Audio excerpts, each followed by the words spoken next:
Hello, it's me, Jazzy Ray here. Yes, it's 5:56. Well, on this clock it says 5:55, but no, we're not forcing signs over here, okay? We're not forcing angel numbers or nothing like that. So, I tried to record this video. It was extremely long. So I'm going to do this, and this time I'm going to keep it as short. Forgive me, I do have ADD. So I know they don't call it ADD no more, but ADD, okay? But yeah, so this is basically a reflections video. Last time I was here, we were talking about depression and how the economy is and dating and all that stuff and how it's just a depressing time to be in. But honestly, I'm feeling pretty good. I'm feeling pretty good. Had some major setbacks. In fact, at that time, I was at a very toxic job at that time, and now I'm back at my old job and things are great. Things are, I mean, it has its annoying moments, but it's been great for the most part just to be back and be somewhere where you are valued. Um,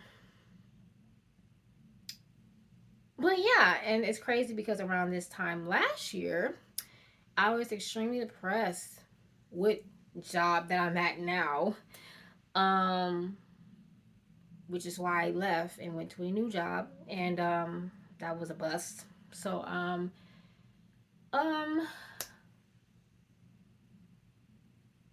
and I'm in a different space than I was last year. So I'm just gonna very briefly just talk about things that I've learned, things I felt like I should have learned. A lot has happened. During the 27 years of my life. Yeah. I know. You don't look 27. You look 12. I just used that one TikTok app that's supposed to age you. I don't really start to look like I age until I'm 70, 80. So if that's accurate, I'll take it. Okay, if that's accurate. Because even when it said, like, I think it was 2050 something, because I know I'll be 60. And I'd still look the same, so I don't know. But anyway, I just want to really get into things that I've learned this year and I learned to appreciate. So the first thing that I can say that I learned, well, this is in no particular order, but I think the first thing that I learned this year is when you really gotta put your faith in God or just your spiritual guides, whether it's God, Jesus, whether it's Allah, whether it's Buddha, whether it's science, and you really gotta put your trust. Hold on for just a second, because I could have sworn. Yeah, I did. I just want to make sure. Okay. But you gotta put your trust and your faith in something, and you really gotta just let that force take the wheel. You know what I mean? Sometimes when you try to handle things yourself, you end up screwing yourself over, and now you gotta relearn everything all over again. You gotta start back from square one and repeat the cycle all over again because you wanted to take matters into your own hands instead of waiting for divine timing. You may not get the answer when you want it, but you get your answers right on time, and that's just that. Another thing that I learned is not every battle has to be fought, or sometimes to fight a battle, you don't. Simple.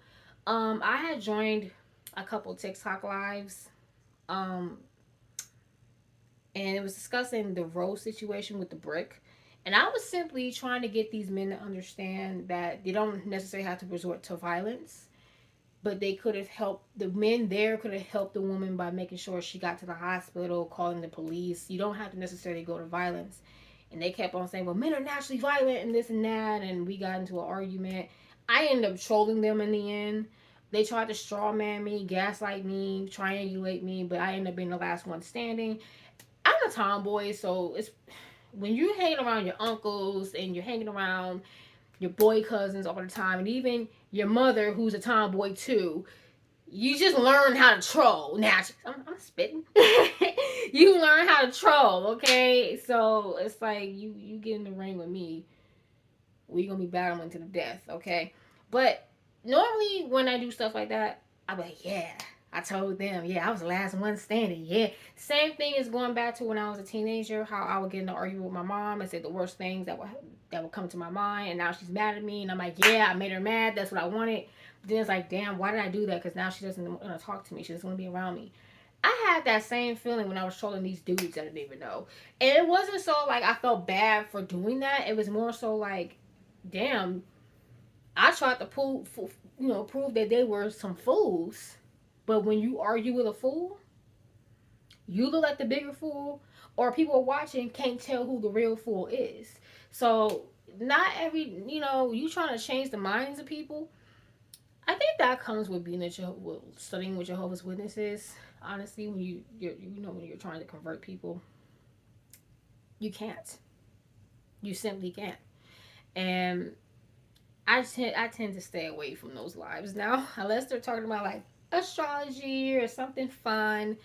I'm not joining those gender war lives, and that's the thing. Like we are at war.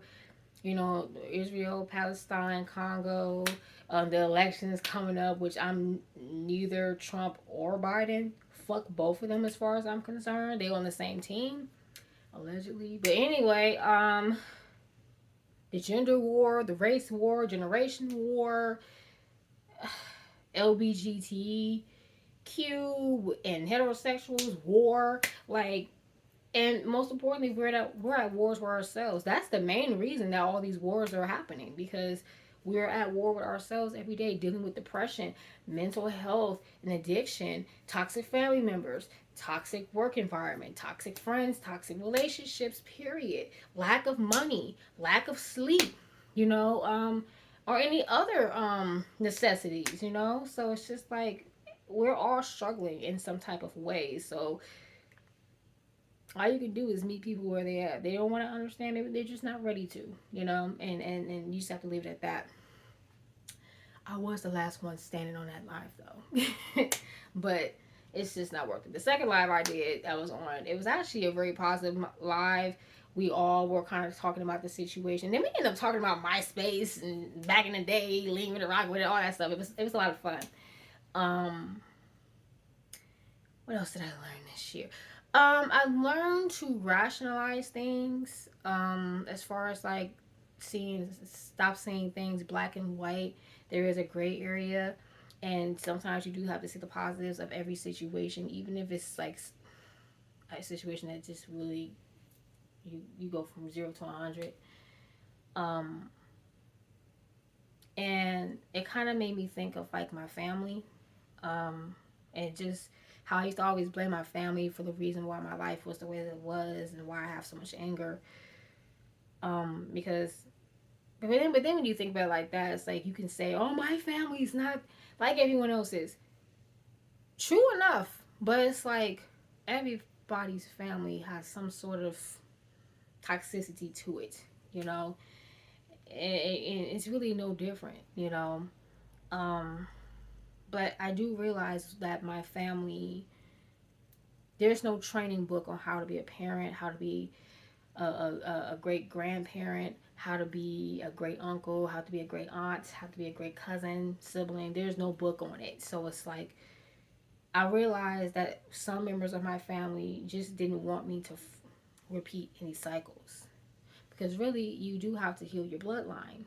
And I feel like me and my mother in particular, not saying we are the only chosen ones, but we just chose to do that. You know what I mean? Like, we chose to, because it seemed like in my family, mother and daughter relationships, that just wasn't, that's just something the bloodline struggled with for years.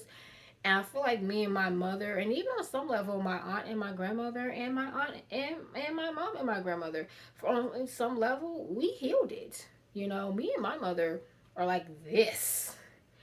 We do butt heads sometimes, and that's because we are exactly alike. We don't just look alike. We are alike. Okay. So it's like, I do feel like I'm a little more meaner than she is. But I think, not to bring zodiac into it, but I think it's because I'm a Gemini. She's a Taurus. So I feel like earth signs are a lot more sensitive and softer when it comes to letting go of things. Whereas Geminis, once we're done, we're done. We're not, no, we're done. Um, But I'm very thankful for my family, and my family is not perfect. Um, and I love them very much, and they did the best that they could. And I feel like with the experiences that I've seen growing up, just from living where I lived, and seeing stuff that no kid should ever see, I don't think it.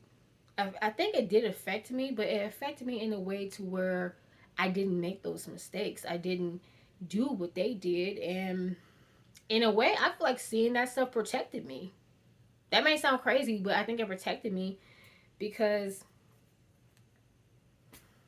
a lot of stuff that they did around before they turned 27, I didn't do. So because I saw it or because I heard about it, you know. So I'm very thankful for my family and I love them very much, and I will hope that one day we can all get together and hug it out and just be in each other's company because you only get one family. However, I do believe that if family is toxic, keep them at a distance yourself and get away. But at the same time, I feel like maybe it's just me. Maybe it's just me rationalizing everything that I experienced with my family. Um, and I would say, because where are we? We're at 11 minutes. I would say the last thing that I learned, it has to do with a friend who I'm no longer in contact with. I actually did a video entitled "What is Accountability?" and basically she was the reason why I made that video. And at the time I was angry, but not angry enough to expose her or to put her business out on Front Street because I just feel like I don't need to do that. I was the person that did that back in the day. Like I will put all your business out so people can know that you're a shitty person, but it's like because I still have love for her, I still have respect for her, and I hope that she's doing well, despite the fact that she may not wish that on me. But I just I'm not gonna do that to her. I'm not gonna do a story time on her, so do not ask. But I will tell you guys why we fell out. So we fell out specifically